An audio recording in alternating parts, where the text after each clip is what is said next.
Hello बच्चों, मैं हूं प्रशांत माहेश्वरी और इस समय आप देख रहे हैं फन विद फिज़िक्स चैनल को। पता होगा, चलो ठीक है, ओके ऑलराइट। तो आज चैप्टर ऑलमोस्ट ख़त्म होने वाला है ना। और जितनी खुशी मेरे को हो रही है, बहुत बड़ा चैप्टर था। कुछ बच्चों ने तो मेरे को ये तक पूछ लिया था व्हाट्सएप के ऊपर कि सर ये चैप्टर और कितने दिन तक चलेगा। अब क्या कर सकते हैं बच्चों, चैप्टर बड़ा था, ये तो खुशी की बात है। अपने लेक्चर थोड़े से बड़े बड़े बना लिए, अदरवाइज़ तो मेरे हिसाब से 1.5 महीने तक जाता है ये चैप्टर, है ना। और एक टॉपिक बचा हुआ है ना। एक टॉपिक कौन सा था, मैंने आपको बोला था त्रिज्य चुंबकीय क्षेत्र। मैं सोच रहा था कि मेरे को कोई ऐसी चीज़ कटी हुई मिल जाए जिससे मैं आपको ये बहुत अच्छे से समझा पाऊँ, लेकिन मिला नहीं, सॉरी उसके लिए। तो अब जो मेरे को दिमाग में आया वो ये था कि मैंने त्रिज्य चुंबकीय क्षेत्र, पहले टॉपिक डाल लेते हैं। त्रिज्य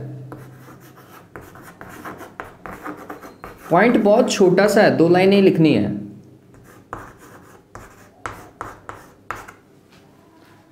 कि त्रिज्य चुंबकीय क्षेत्र से क्या आशय है, ज़्यादा से ज़्यादा ये पूछ सकता है। हालांकि पूछा नहीं गया है, लेकिन ज़्यादा से ज़्यादा क्या पूछ सकता है कि त्रिज्य चुंबकीय क्षेत्र क्या होता है। तो ये त्रिज्य चुंबकीय क्षेत्र कहाँ यूज़ किया था, ये बात ध्यान में रखना। आपने इसका उपयोग किया था धारामापी में। त्रिज्य चुंबकीय क्षेत्र कैसे बनाया जाता है, या फिर ये क्वेश्चन कौन सा है हमारी बुक में, या फिर किस तरीके का क्वेश्चन आता है, ये भी मैंने बताया था। कि वो जो ध्रुवखंड बनाए थे, चुंबकीय ध्रुवखंड, किसी धारामापी में उपयोग में लिए जाने वाले चुंबकीय ध्रुवखंडों का आकार अवतलाकार क्यों होता है, ये था सवाल। ठीक है, तो फिर हम बोलते हैं कि चुंबकीय ध्रुवखंडों का आकार अवतलाकार इसलिए बनाया जाता है ताकि अधिकतम या फिर त्रिज्य चुंबकीय क्षेत्र को प्राप्त किया जा सके। बस सीधा सीधा इतना लिख दीजिएगा, त्रिज्य चुंबकीय क्षेत्र को प्राप्त करने के लिए चुंबकीय ध्रुवखंडों का आकार क्या बनाया जाता है, अवतलाकार बनाया जाता है। चलिए अब आगे देखें कि ये है क्या चीज़। इसको बताने के लिए हम बोलते हैं कि अवतल आकृति कैसी होती है बच्चों। ऐसा कुछ अगर आप माने, अगर मैं इस पेपर को ऐसा मोड़ लूँ तो ये जो आकृति आपको सामने दिखाई देगी ना ऐसी, ये अवतल है।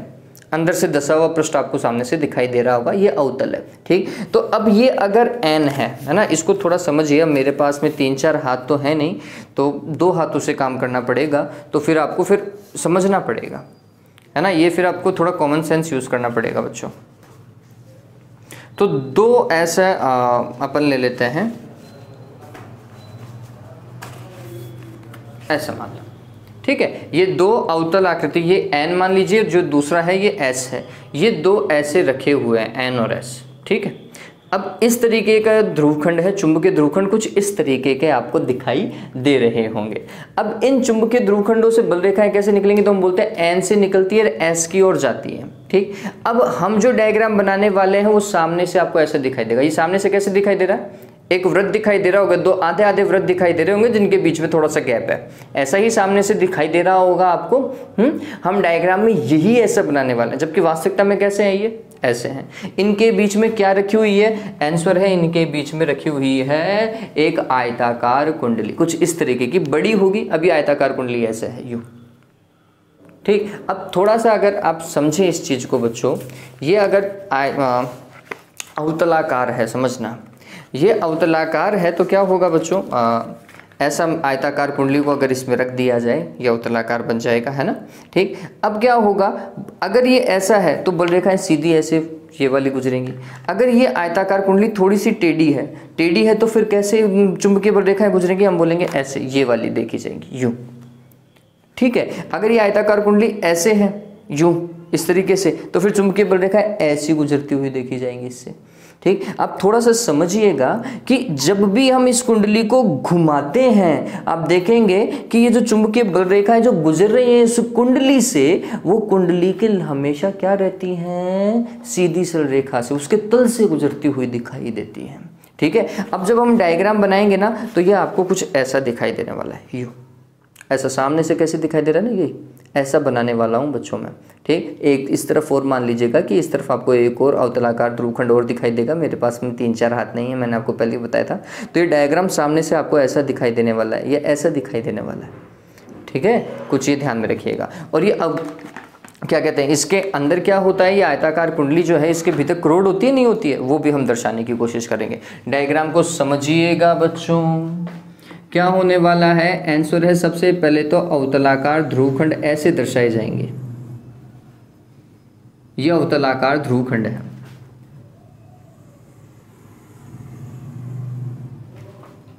थोड़ा सा दूर बना देता हूं।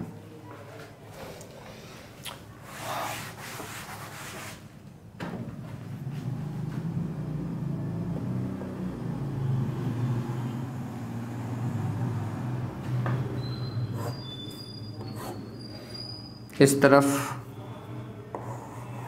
S माने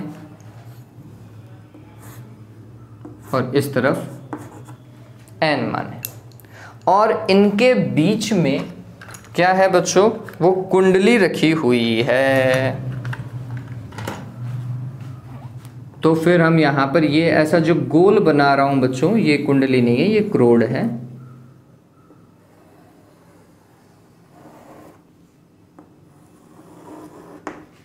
ये तो क्रोड हो गई, और इस क्रोड में अगर कुंडली सामने से आपको ऐसा दिखाई दे रही होगी, मैंने जो आपको डायग्राम दिखाया था, डायग्राम मतलब जितना मेरे से बन सका उतना मैंने आपको दिखाने की कोशिश की थी, ये सामने से आपको ऐसे दिखाई देगी। ठीक है, अब आप जब देखेंगे बच्चों ये कुंडली ऐसी है ना, तो N से चुंबकीय बल रेखाएं निकलेंगी, तो इससे बल रेखाएं निकल रही हैं ऐसा।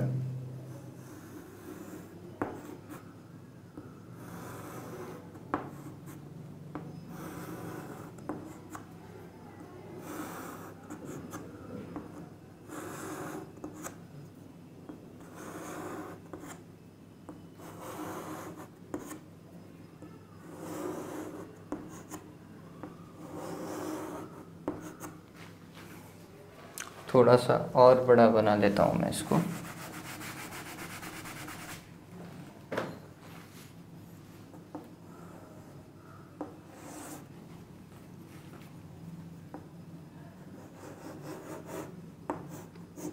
ऐसे, और ऐसे में ये प्रवेश करती हुई दिखाई देंगी।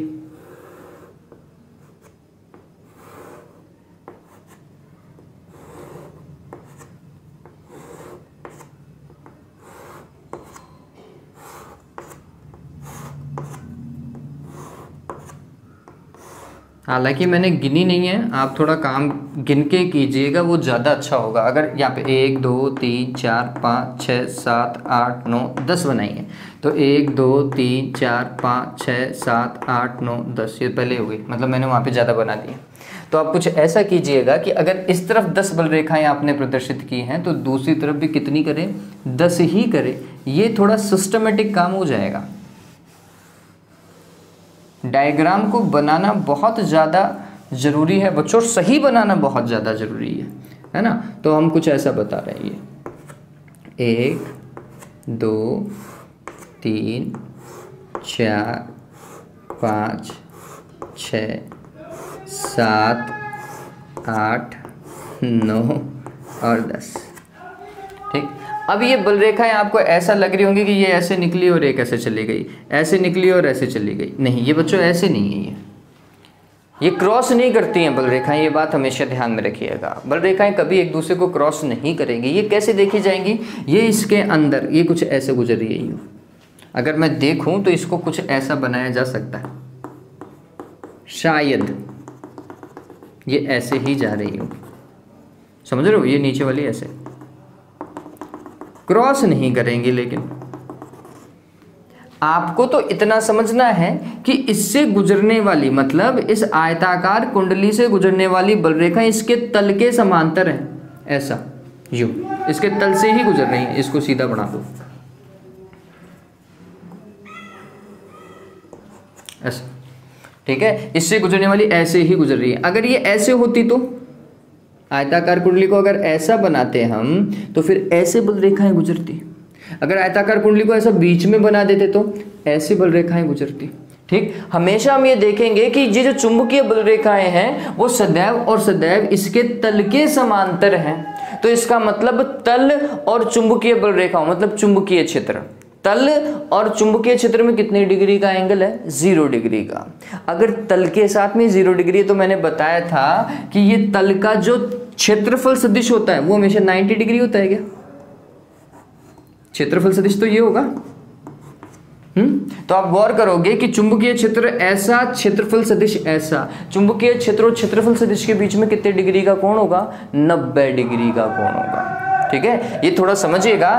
तल और सब्जी बेच रहे हैं, वो भी अपना काम कर रहे हैं, अपन भी अपना काम करते हैं, थोड़ा कॉन्सेंट्रेट यहीं रखिएगा।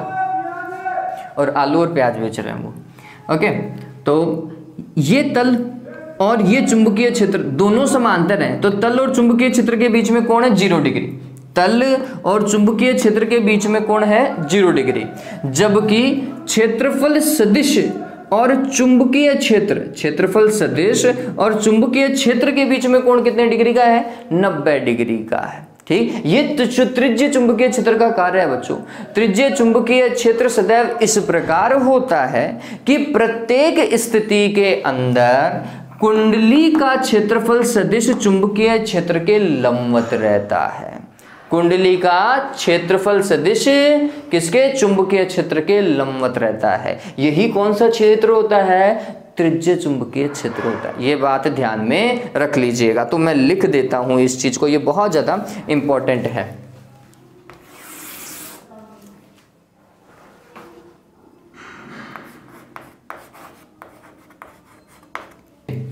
त्रिज्य चुंबकीय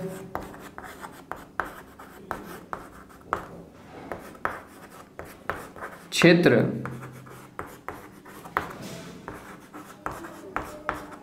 प्राप्त करने के लिए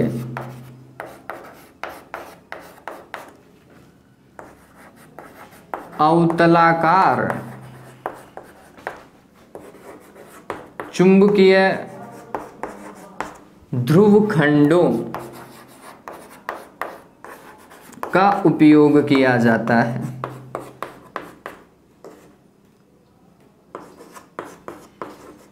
किया जाता है। इस स्थिति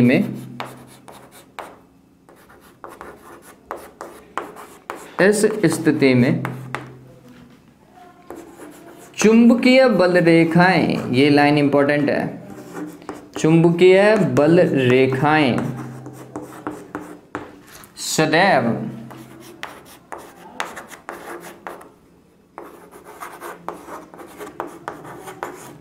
कुंडली के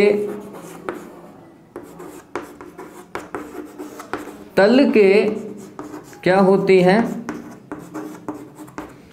समांतर होती हैं। कुंडली के तल के समांतर हैं, ये बात ध्यान में रखना। अतः चुंबकीय क्षेत्र कुंडली के क्षेत्रफल सदिश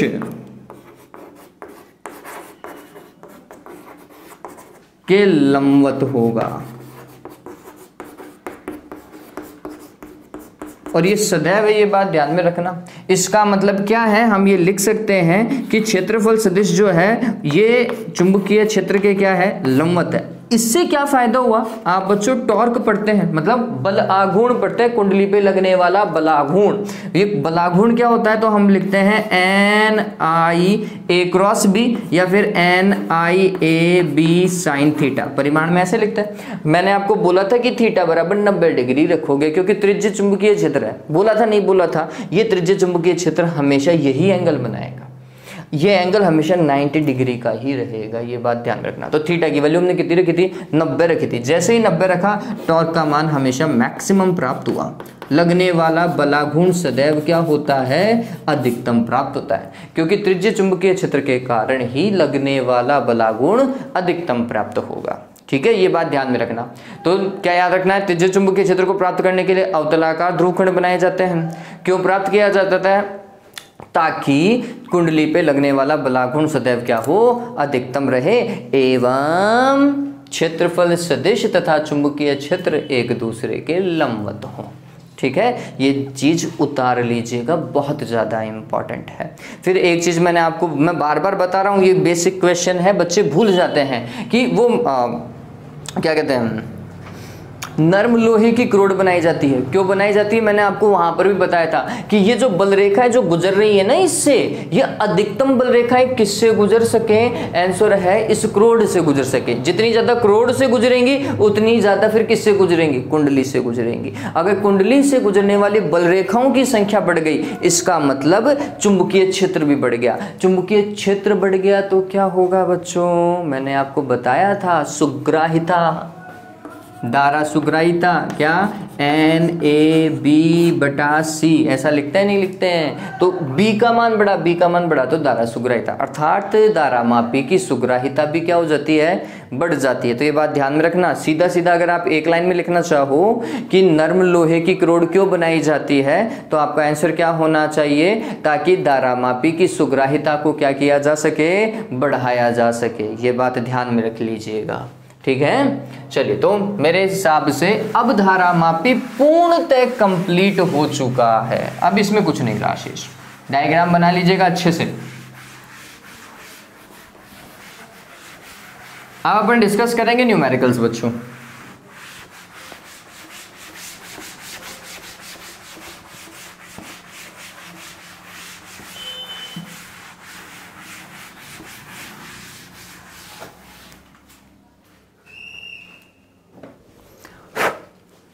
हाँ भाई, तो न्यूमेरिकल्स देखिए, आज अपन क्या डिस्कस करने वाले हैं। तो अपन कोशिश करेंगे कि इसके ऑब्जेक्टिव क्वेश्चन जो हैं वो पूरे आज कंप्लीट हो जाए। मेरे हिसाब से वैसे भी ज़्यादा बड़े होने नहीं चाहिए, ऑब्जेक्टिव क्वेश्चन छोटे ही होने चाहिए। तो अपन वो आज डिस्कस करने की कोशिश करेंगे बच्चों, है ना। चलिए, तो ऑब्जेक्टिव क्वेश्चन पहला देखिए, आज सामने दिखाई दे रहा होगा हमेशा की तरह आपको।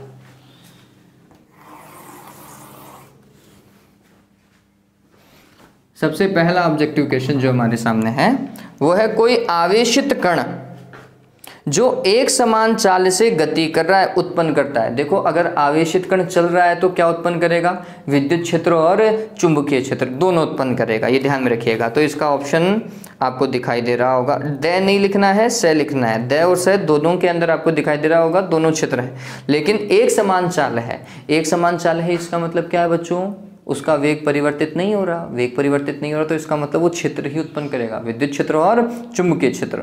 और असमान चाल होती, मतलब त्वरित होती, तो फिर वो विद्युत चुंबकीय तरंगों को भी उत्पन्न करता। यहाँ पे इस केस में तो सिर्फ सही ऑप्शन है, ठीक है। चलो अगला देखिए। अगला आपको दिखाई दे रहा होगा, एक लंबे तथा सीधे धारावाही चालक तार से r दूरी पर उत्पन्न चुंबकीय क्षेत्र d है। जैसे ही उसने लंबा बोल दिया, है ना, तो इसका मतलब अनंत लंबाई समझ लीजिए। और एक अनंत लंबाई के धारावाही चालक तार से r दूरी पर चुंबकीय क्षेत्र कितना है, b। हमें पता होना चाहिए अनंत लंबाई के कारण कितना होता है, μ0I/2πd। d की जगह यहाँ पर क्या लिखा जाएगा, r लिखा जाएगा, क्योंकि सवाल में r दूरी दे रखा है। फिर चुंबकीय क्षेत्र B है, हमने B ही लिया है। अब क्या बोल रहा है, यदि तार में प्रवाहित धारा का मान नियत रखा जाए, मतलब I के मान में कोई परिवर्तन नहीं करना है, तो r/2 दूरी पर चुंबकीय क्षेत्र का मान क्या होगा, r/2 करो भाई। नेक्स्ट केस में लेट्स सपोज करते हैं कि B1 चुंबकीय क्षेत्र है, तो हमने बोला कि μ0I/2πr, और ये क्या होनी चाहिए, r/2 होनी चाहिए। तो 2 कहाँ जाएगा, ऊपर चला जाएगा। इस 2 से इस 2 को मत काट देना भाई, काट सकते हैं लेकिन काट नहीं रहे। तो ये होगा μ0I/2πr, और 2 जो है वो इधर आ गया, ठीक। आप गौर करेंगे ये प्रारंभिक चुंबकीय क्षेत्र था B, तो इसकी जगह मैं क्या लिख सकता हूं, तो मैं लिख सकता हूं 2 और ये B। कितना हो गया, प्रारंभ का दुगना हो जाएगा। ये बात ध्यान में रख लीजिएगा। आंसर होगा A 2B, ठीक है। तीसरा सवाल देखें, आपको दिखाई दे रहा होगा। तीसरा सवाल है, एक वृत्ताकार धारावाही कुंडली के केंद्र पर चुंबकीय क्षेत्र का मान B0 है। वृत्ताकार धारावाही कुंडली,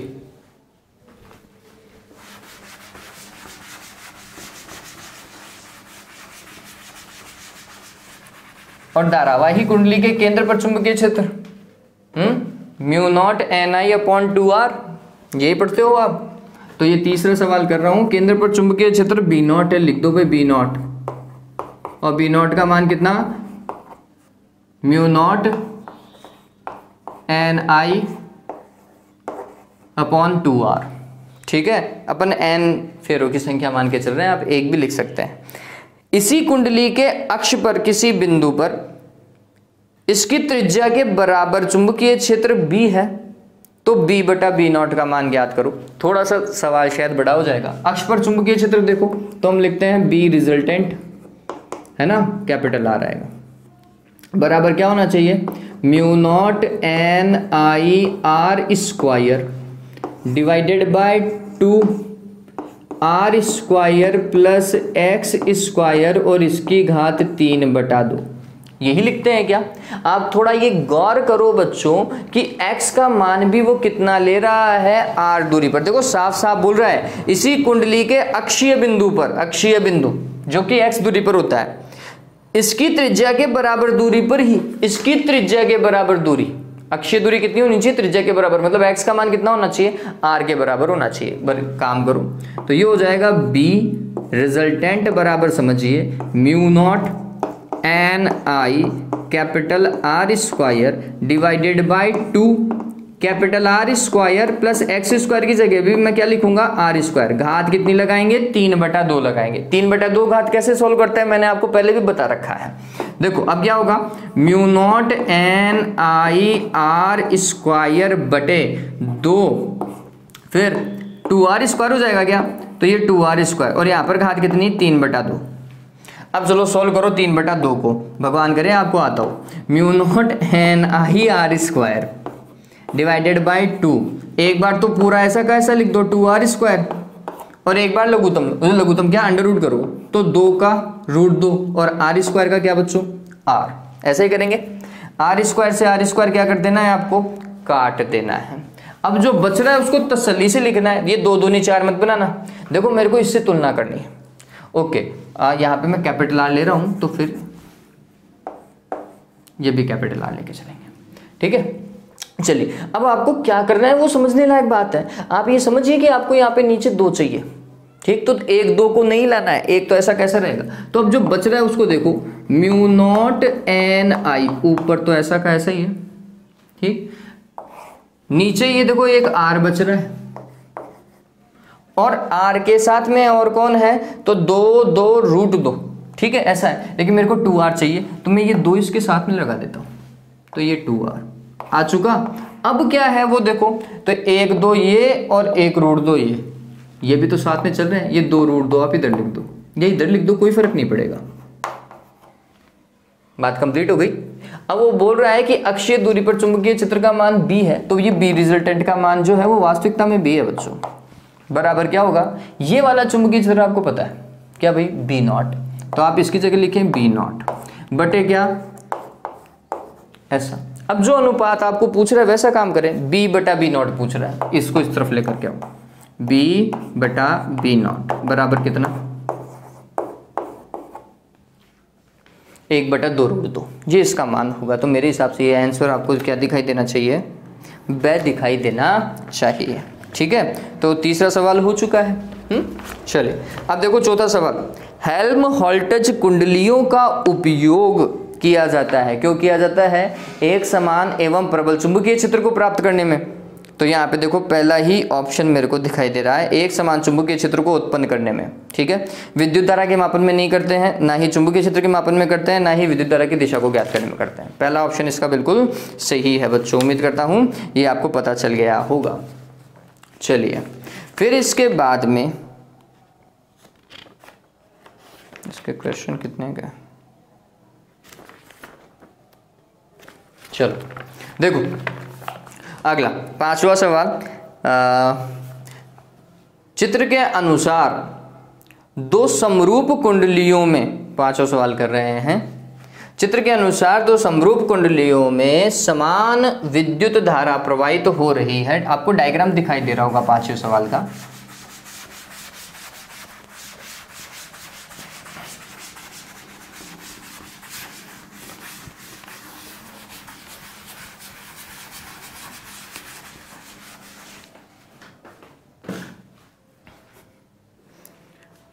दो समरूप कुंडलियों में समान धारा प्रवाहित की जा रही है, कुंडलियों के केंद्र उभयनिष्ठ है, मतलब एक ही केंद्र है दोनों का, तथा तल परस्पर लंबवत है। अब ये शायद मैं डायग्राम इतना बढ़िया नहीं बना पाऊँ जितना आपको दिखाई दे रहा है। तो ये डायग्राम कुछ ऐसा है, एक कुंडली ऐसी है,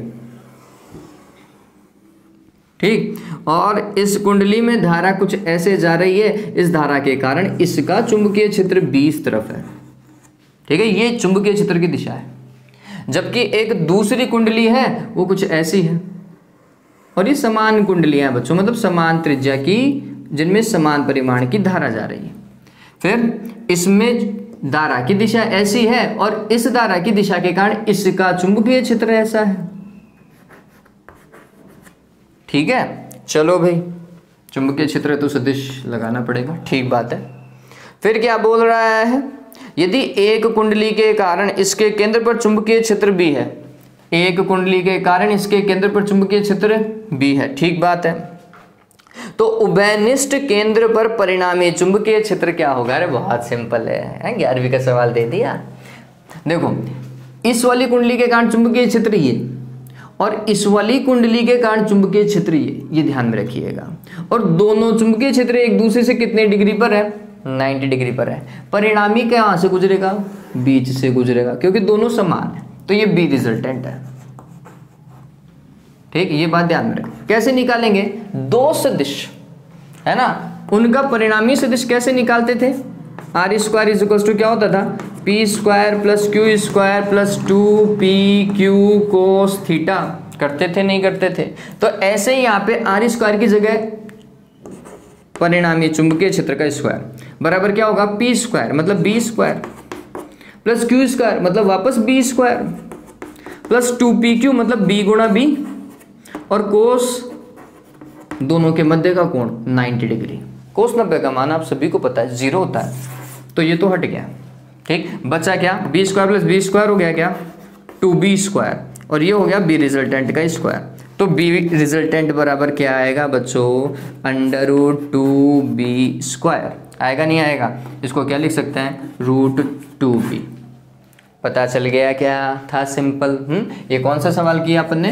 5वां सवाल किया था, ठीक है। चलिए फिर 5वां डन हो गया हम, ऑलराइट। देखो 6th क्वेश्चन, देखिए 6th क्वेश्चन, समान वेग से, इसका ऑप्शन कौन सा होगा? द होगा। समान वेग से समरूप चुंबकीय क्षेत्र में लंबवत प्रक्षेपित निम्न में से किस कण पर सर्वाधिक बल लगेगा? चुंबकीय क्षेत्र में लगने वाला बल, वो भी कण पर, क्या होता है? QVB sin थीटा, सभी को पता होना चाहिए। 6ठा सवाल कर रहा हूं मैं। बल बराबर होना चाहिए QVB sin थीटा, ठीक है। तो जिसके पास में जितना ज्यादा आवेश होगा उस पर बल ज्यादा लगेगा, जितना वेग ज्यादा होगा बल उतना लगेगा। चुंबकीय क्षेत्र जिस पे ज्यादा प्रबल होगा उस पर बल अधिक लगेगा। लेकिन वो बोल रहा है कि समान चुंबकीय क्षेत्र और समान वेग से और लंबवत गति कर रहा है, तो ये नियत है, ये नियत है। लंबवत मतलब थीटा की वैल्यू 90 डिग्री, तो लगने वाला बल सभी पर क्या होगा? QVB होगा। और ये राशि नियत है, तो इसका मतलब यहाँ पर बल समानुपाती हो गया किसके? आवेश के। जिस कण का आवेश ज्यादा होगा उस पर लगने वाला चुंबकीय बल भी सर्वाधिक होगा। तो आप गौर कीजिए, पहला इलेक्ट्रॉन, दूसरा है हाइड्रोजन, तीसरा है हीलियम और चौथा है लिथियम। आप गौर करो, अगर मैं सभी के कोर की बात करूं, नाभिक की बात करूं, तो इलेक्ट्रॉन के पास में एक इलेक्ट्रॉन, ऋणात्मक आवेश है, ठीक, लेकिन एक इलेक्ट्रॉन, तो पहले के पास में एक इलेक्ट्रॉन है, या फिर चलो हाँ, और हाइड्रोजन, हाइड्रोजन के पास में अपन बोलेंगे, केंद्र की बात कर लो, इसके केंद्र में एक प्रोटॉन है। हीलियम की बात करो तो इसके केंद्र में 2 प्रोटॉन है, और लिथियम की बात करो तो 3 प्रोटॉन है। सर्वाधिक आवेश आप देखोगे तो किसके पास में बच्चों? लिथियम के पास में, ठीक है। तो हम बोलेंगे कि लिथियम पर लगने वाला बल क्या हो सकता है? सर्वाधिक हो सकता है, ठीक है। चलिए, तो ये डन हो गया होगा। नेक्स्ट 7वां, बहुत ही अच्छा सवाल है। देखिए 7वां सवाल पढ़े, आपको दिखाई दे रहा होगा बच्चों। ऑलराइट, एक विद्युत मेंस कि सप्लाई तारों के मध्य की दूरी, सप्लाई तार आप सभी को पता है, अपने घरों के बाहर जो तार आते हैं ना बिजली वाले, उसकी बात कर रहा है, दो समांतर तार होते हैं, कि मध्य की दूरी कितनी है, 12 सेंटीमीटर है। तो ये कुछ ऐसा विद्युत में इसको ऐसा माने, ऐसे धारा मान लो आप, ठीक। इन दोनों तारों के बीच की दूरी कितनी, 12 सेंटीमीटर लंबवत दूरी, जो डी होती है। समांतर तारों के मध्य की दूरी क्या होती है, डी होती है। ये तार प्रति एकांक लंबाई पर 4 मिलीग्राम भार अनुभव करते हैं। अब थोड़ा समझिए, प्रति एकांक लंबाई पर लगने वाला भार प्रति एकांक लंबाई पर लगने वाले बल से संबंधित होगा। और इस F/L का मान कितना है, 4 मिली मतलब 10⁻³ मिली, और ग्राम को कन्वर्ट करो किसके अंदर, किलोग्राम में, 10⁻³ ठीक है। अब ये तो हुआ m, ये सिर्फ और सिर्फ क्या है, m है। भार अनुभव करते हैं, भार क्या होता है बच्चों, mg होता है, ठीक है। और यही बल है, समझ रहे हो, ठीक। तो m का मान कितना, 4 मिली और ग्राम, मैंने इसे ऐसा ही पद्धति में कन्वर्ट कर लिया, 4 ऐसा कैसा, मिली का 10⁻³ और ग्राम का 10⁻³, ठीक है। तो ये तो हो चुका है सिर्फ और सिर्फ m। अब ये स्मॉल g का मान कितना यूज करूं, हमने हमारी सुविधा के लिए इसे कितना यूज कर लिया, 10। वैसे वास्तविकता क्या होती है, 9.8 होती है मीटर पर सेकेंड स्क्वायर, लेकिन सुविधा के दृष्टिकोण से अपन इतना तो कर ही सकते थे, हो गया काम। F/L का मान दिया हुआ। दोनों तारों में प्रवाहित धारा का मान ज्ञात कीजिए। वैसे भी दोनों में समान परिमाण की धारा ही जाएगी, अगर इसमें आई है तो इसमें भी कितनी जाएगी बच्चों, आई जाएगी। तो दोनों तारों में प्रवाहित धारा, आपको सिर्फ आई का मान ज्ञात करना है। तो आपको F/L या DF/DL का फॉर्मूला याद होगा, नहीं याद है तो देखो, μ0 I1 I2 divided by 2πd, ये लिखा करते थे। F/L का मान देखिए, तो मैं यहां से लिख देता हूं 4 गुणा, ये घात सॉल्व कर लो, 10⁻⁻5 हो जाएगा, बराबर μ0 अपॉन 2π। ये शायद आप सभी को पता है, μ0 अपॉन 2π कितना होता है, 2 गुणा 10⁻⁷। अरे होता है नहीं होता है, नहीं तो μ0 का मान रख लो, 4π गुणा 10 की घात कितना, -7। तो 4π गुणा 10⁻⁷ रखोगे तो 2π से 2π कैंसिल हो जाएगा, ये आ जाएगा। I1 और I2 की जगह I इंटू आई क्या होगा बच्चों, I², ठीक है। I इंटू आई क्या होगा, I² बटे D का मान 12 गुणा 10⁻²। बताओ लिख सकता हूँ, नहीं लिख सकता हूँ, लिख सकता हूँ ना, 12 सेंटीमीटर था, ठीक। चलिए काम करने की कोशिश कर लेते हैं। तो यहाँ से अगर मैं ये काटूंगा तो ये 10⁻⁻5 बचेगा, 10⁻⁻5 और 10⁻⁻5 ये तो जाते रहे भाई, पूरे ही कट गए।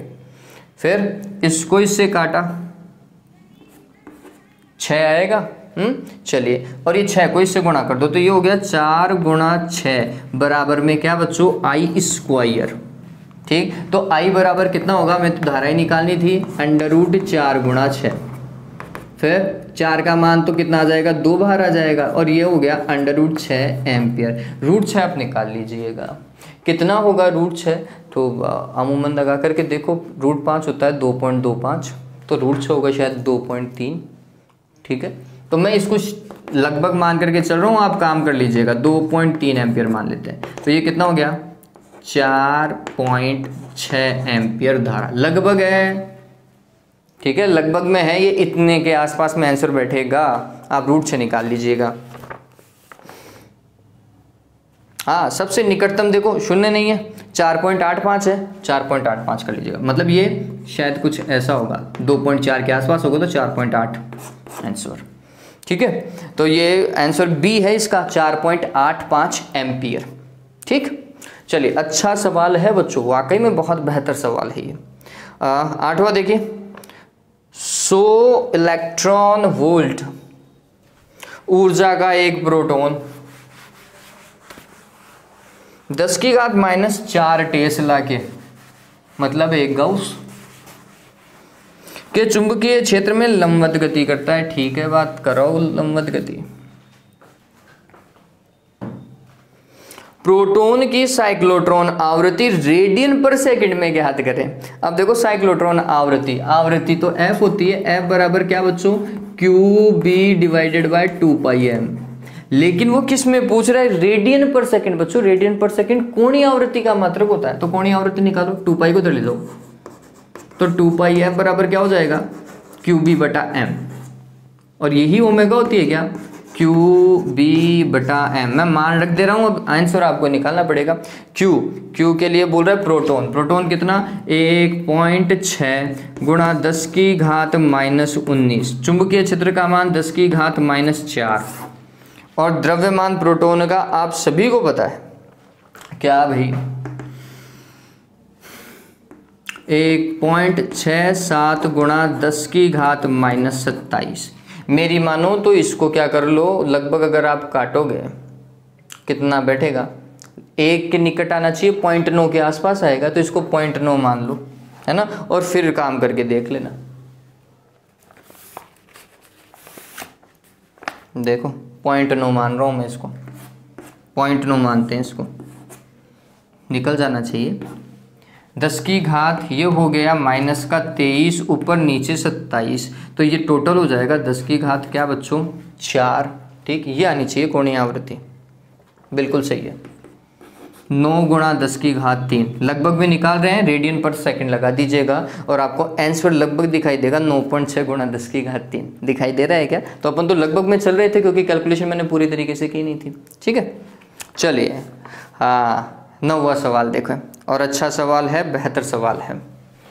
ये ऑब्जेक्टिव क्वेश्चन जो है ना वो वाकई में बहुत बढ़िया है अपनी बुक में।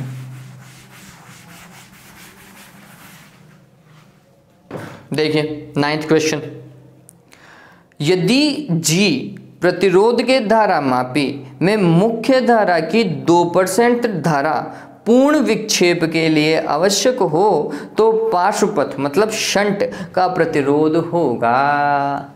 बेहतर सवाल है, डायग्राम बनाएं।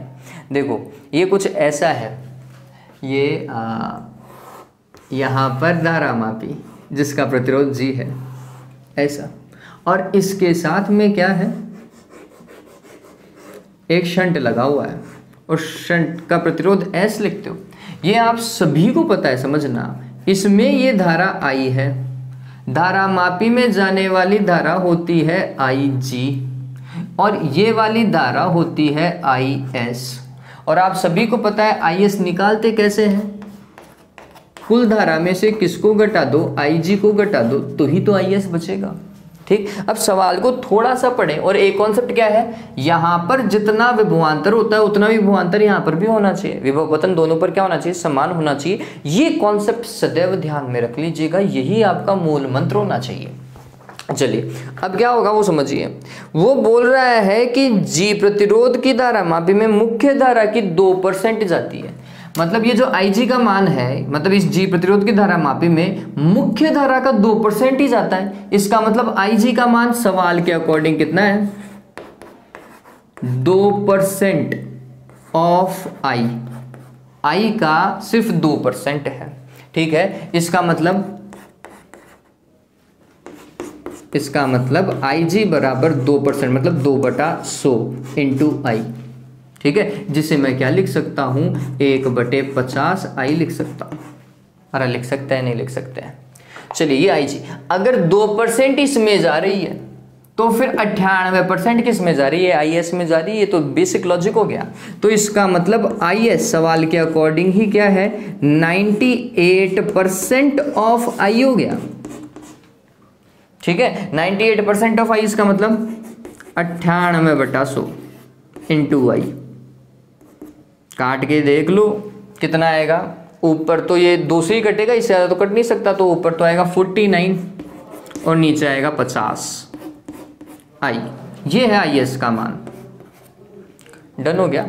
चलो अब कॉन्सेप्ट यूज करते हैं। यहां पर विभव पतन कितना, IG इंटू G बराबर होना चाहिए यहाँ के विभव पतन के, कितना, IS इंटू S, यही होना चाहिए। IG का मान कितना, 1/50 I, और G ऐसा का ऐसा। IS का मान कितना, 49/50 इंटू I, ये IS का मान। और S ऐसा का ऐसा, S हमें ज्ञात करना है पार्श्वपथ का प्रतिरोध या शंट का प्रतिरोध हमें ज्ञात करना है। 50 से 50 जाता रहा, I से I जाता रहा, तो इसका मतलब हो गया कि G का मान जो है वो वास्तविकता में किसके बराबर है, 49S के। तो S बराबर कितना हो गया, G/49। ठीक है, अच्छा सवाल है बच्चों, कॉम्पिटिटिव एग्जाम में आ चुका है ये सवाल। तो कितना आएगा आंसर, बी आएगा, G/49 इसका आंसर है। ठीक, चलिए 10वां सवाल देखें बच्चों। 10th क्वेश्चन क्या बोल रहा है, एक परिनालिका में I विद्युत धारा प्रवाहित होने से उत्पन्न चुंबकीय क्षेत्र कितना है, B। परिनालिका में उत्पन्न चुंबकीय क्षेत्र μ0n × I। परिनालिका के अक्ष पर या केंद्र पर चुंबकीय क्षेत्र कितना होता है, μ0n × I होता है बच्चों। तो मैं लिख देता हूं μ0n I, है ना। परिनालिका की लंबाई व फेरों की संख्या को दुगना करने पर, चलो भाई तो फिर इसको थोड़ा चेंज करो, μ0N L × I। अब क्या बोल रहा है, परिनालिका, नेक्स्ट केस, नेक्स्ट चुंबकीय क्षेत्र, परिनालिका की लंबाई एवं फेरों की संख्या को दुगना करने पर, करो भाई, μ0 फेरों की संख्या को 2n, लंबाई को 2l × I। दुगना करने पर वही चुंबकीय क्षेत्र प्राप्त करने के लिए कितनी धारा प्रवाहित करनी पड़ेगी। लेट्स सपोज करो कितनी धारा, I1 धारा प्रवाहित करनी पड़ेगी। ठीक, आप गौर करो, 2 से 2 तो कैंसिल हो गया क्या, ये B1 बराबर कितना आया, μ0n L × I1। ठीक, उतना ही चुंबकीय क्षेत्र, मतलब इस B1 का मान किसके बराबर होना चाहिए, B के बराबर होना चाहिए। चलो भाई, इसका मतलब मैं इन दोनों को बराबर रख सकता हूँ, बराबर रखो, ये वैसे भी आपको बराबर ही दिख रहे हैं भाई, बराबर ही है सारी चीज़ें। μ0n L × I, μ0n L × I1। बताओ भाई, सारी चीज़ें कट रही हैं क्या, I1 का मान किसके बराबर आ रहा है, I के बराबर। उतनी ही धारा प्रवाहित करनी पड़ेगी, ये बात ध्यान रखना। अगर आप लंबाई के साथ साथ फेरों की संख्या भी बढ़ा रहे हैं तो फिर धारा उतनी बहो भाई, उतना ही चुंबकीय क्षेत्र प्राप्त करने के लिए।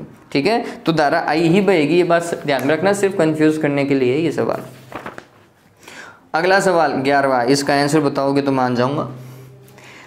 एक टोरॉइड के अंदर उत्पन्न चुंबकीय क्षेत्र का मान भी है, टोरॉइड के अंदर मतलब उसके अक्ष पर। अरे टोरॉइड ऐसा होता है क्या,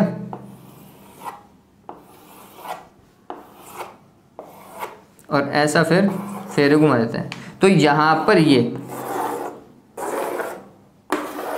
इस वाले भाग की बात कर रहे हैं, यहां पर चुंबकीय क्षेत्र कितना है, B है। यदि टोरॉइड के एकांक लंबाई में फेरों की संख्या n है, एकांक लंबाई में फेरों की संख्या वो वैसे भी n/2πr होती है टोरॉइड में, और उसका मान कितना है, n है। ठीक बात है, और इसमें प्रवाहित धारा का मान I है। ठीक है भाई, इस फेरों में I धारा जा रही है, तो इसके बाहर चुंबकीय क्षेत्र, टोरॉइड के बाहर चुंबकीय क्षेत्र कितना होगा, कितना होता है बच्चों, टोरॉइड के बाहर चुंबकीय क्षेत्र सदैव 0 होता है, ये बता रखा है। यहाँ पर और यहाँ पर चुंबकीय क्षेत्र 0, यहाँ पर नहीं है। ठीक है, तो टोरॉइड के बाहर प्रत्येक बिंदु पर चुंबकीय क्षेत्र 0 होता है। फालतू का सवाल था, फालतू का डेटा दिया होता सिर्फ घुमाने के लिए। वो लास्ट वाली लाइन डायरेक्ट पूछ सकता था, लेकिन उसने पूछी नहीं। कितना आएगा आंसर, 0 आएगा बच्चों, ध्यान में रखें। चलो 12वां सवाल देखें। किसी चल कुंडली धारा मापी को एक वोल्टमीटर में रूपांतरित किया जा सकता है। बिल्कुल किया जा सकता है। कैसे वोल्टमीटर में रूपांतरित करते हैं भाई, हम बोलते हैं कि श्रेणी क्रम में उच्च प्रतिरोध को लगा करके। क्लियर है ये बात। तो श्रेणी क्रम में उच्च प्रतिरोध लगाओगे तो वोल्टमीटर, और समांतर क्रम में अल्प प्रतिरोध शंट लगाओगे तो अमीटर। तो आंसर क्या होना चाहिए, श्रेणी क्रम में उच्च प्रतिरोध जोड़कर वोल्टमीटर में कन्वर्ट करना है। तो 13वां देखिए, आदर्श वोल्टमीटर एवं आदर्श अमीटर का प्रतिरोध कितना होना चाहिए। वोल्टमीटर का प्रतिरोध अनंत होना चाहिए और अमीटर का 0 होना चाहिए अगर वो आदर्श है तो हम बोलेंगे क्रमशः। ऑलराइट, वोल्टमीटर में अनंत, बी ऑप्शन आएगा, क्रमशः अनंत एवं 0। तो वोल्टमीटर का तो हो जाएगा अनंत और अमीटर का हो जाएगा 0। ठीक है, चलो तो उम्मीद करता हूं समझ में आ गया होगा। और ऑब्जेक्टिव क्वेश्चन इतने ही थे। आपके पास में अगर और भी कोई सवाल हैं तो जैसे ही ये वीडियो अपलोड हो जाए बच्चों, मतलब आपको देखने में आ जाए, आप अपने क्वेश्चंस जो हैं मुझे व्हाट्सएप कर सकते हैं, जो आपकी बुक में दे रखे हैं, या कैसे भी आपको कोई उदाहरण नहीं समझ में आया है तो वो मेरे को मैसेज कर दीजिएगा, व्हाट्सएप कर दीजिएगा, वही सवाल मैं करवाऊँगा, ठीक है। और देख लेते हैं और जैसा भी बैठता है। लेकिन जैसे ही ये वीडियो आपको देखने को मिले, आप वे क्वेश्चन मेरे को भेज दीजिएगा जो आपको नहीं समझ में आए हैं, ठीक है। तो मैं नेक्स्ट वीडियो में उनको इंक्लूड करने की कोशिश करूंगा। चलिए आज के लिए इतना ही। वापस से कह रहा हूं, अगर सब्सक्राइब नहीं किया है और आपको वीडियो समझ में आ रहे हैं तो चैनल को सब्सक्राइब कीजिए, और जो चैनल सब्सक्राइब कर चुके हैं हो सके तो वीडियोस को शेयर भी कीजिए बच्चों। Have a good day and take care.